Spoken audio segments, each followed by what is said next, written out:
Welcome to Political Rice Bowl. Today, we're going to cover the topic of Black Lives Matter. And the first video that I posted was absolutely tragic. I mean, the energy level I had in that video, while I was editing, I swear I thought I was about to fall asleep. And I would not be doing my viewers well with that sort of energy. So we're going to reshoot it. And hopefully this time, I don't sound like I'm dying. Okay, so, Black Lives Matter. What's wrong with it? Well, first of all, I want to clarify that I do support the statement that Black Lives Matter. I just simply don't believe in the movement that Black Lives Matter. Now, of course I believe that Black Lives Matter, I just don't support the movement. So why don't I support the movement? Because I believe that it is built on false premises and a bunch of lies. Now, before we talk about what's wrong with it, let's look at the mission statement and their goal.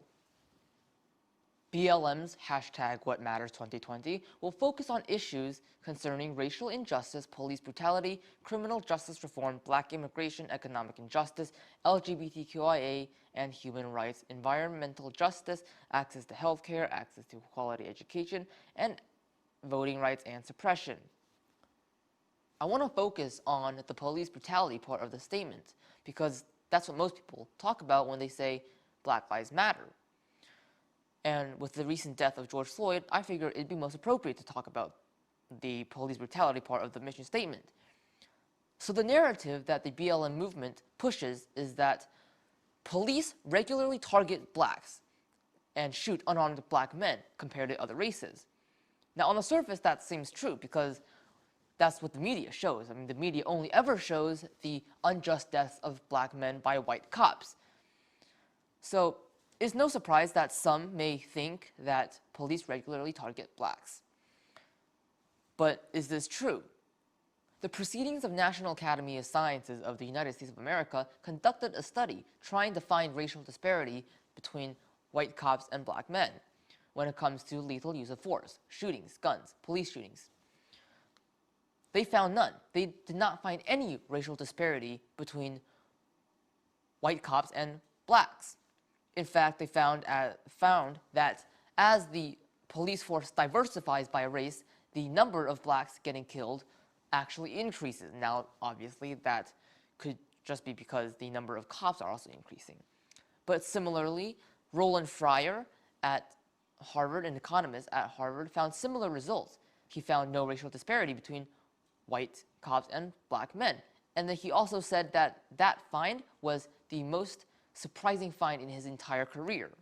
Keep in mind that the results in these studies are not 100% accurate, and there obviously are going to be some minor flaws, but the results are pretty promising. How about police contact and the police use of physical force?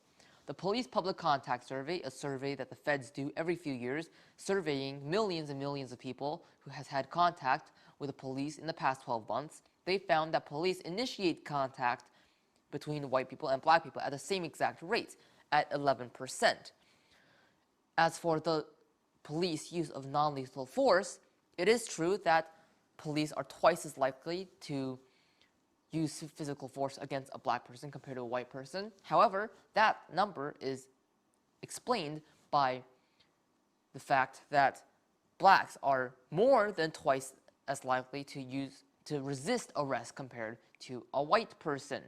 And when someone resists arrest, when a suspect resists arrest, the police are fully justified to use physical force against you, to restrain you. So don't be stupid and don't be a dumbass and resist arrest, no matter what race you are. White, black, Asian, just don't resist arrest. Simple as that. However, in other studies, they did find that police who did not behave properly were not punished as they should be. USA Today finds that there were around 85,000 investigations of police misconduct in 1 year. Now let me read this to make sure I get it right. The NCJRS found that 56% of the time an officer reports police misconduct, they would most likely be given a cold shoulder. And 50% of the time, 50% of officers agree that it's common for other officers to turn a blind eye to police misconduct, showing that police misconduct is not a racism problem as we discussed up there, but is more of an abuse of authority problem.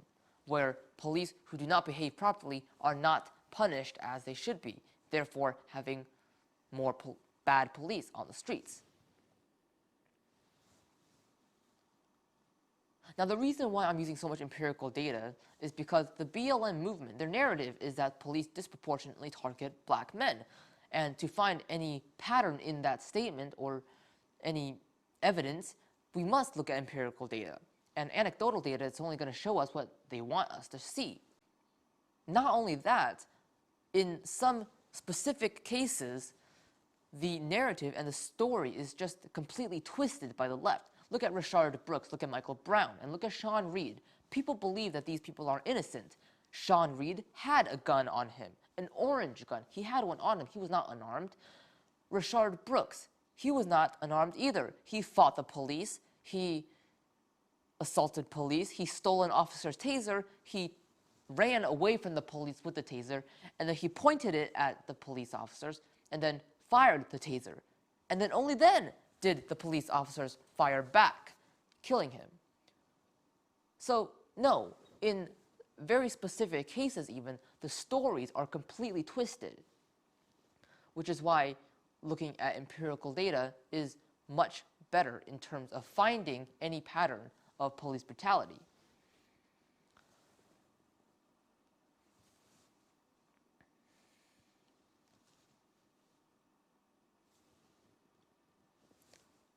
The other problem with the Black Lives Matter movement is the time when they say it. They only ever say it when it's a white person killing a black person or a white cop beating up a black guy or killing a black guy.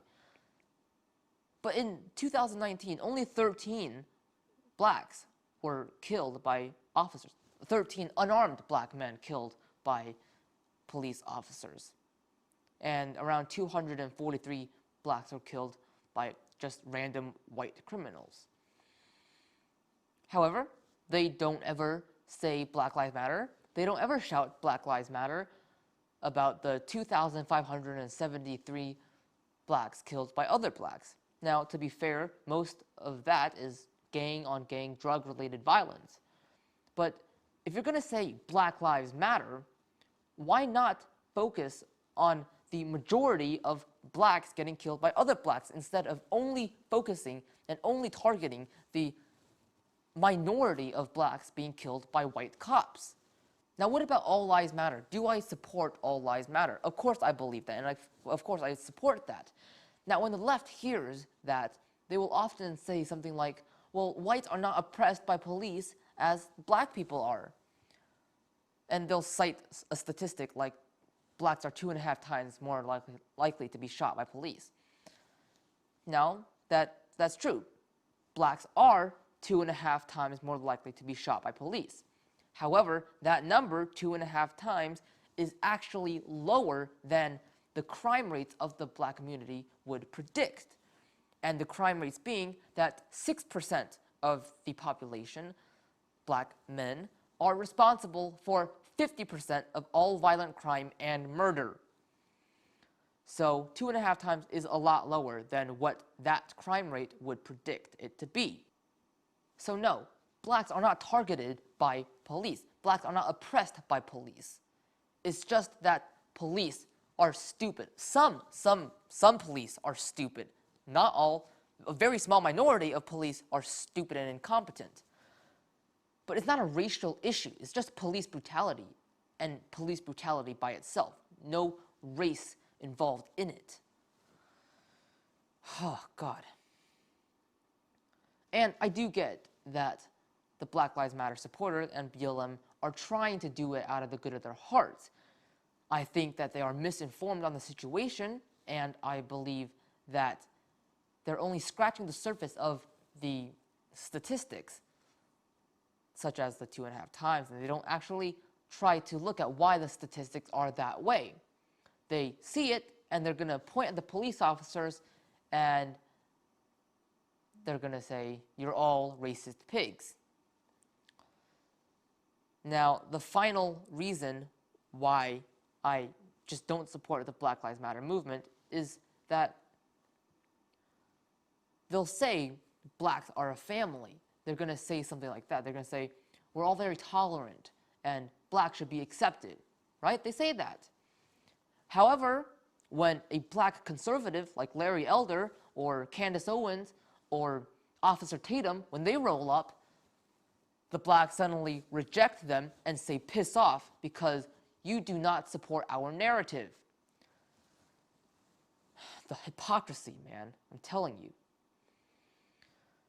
And again, I understand that they are trying to some extent, they're trying to do it out of the good of their hearts. But I think if they focused not only on the small majority of blacks being killed by whites and white cops, and they focused on the number of blacks being killed by other blacks, I think that they're going to gain a lot more supporters and people will start to support it more.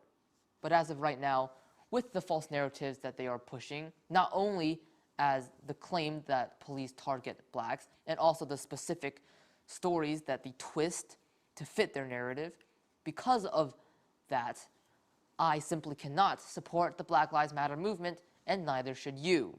Now, this being my second video, I guess, please, always, if you have any feedback that might help me, put it in the comments below. I would love to read it, and I want to make my production quality better for myself and for my viewers, because the viewers deserve the best possible production quality. So, helpful feedback, put it in the comments. I'd love to read it. And all of the facts and statistics that I mentioned or brought up in the video, I will be linking in the description below, like my last video. Thank you for watching Political Rice Bowl. I will see you next time. See ya.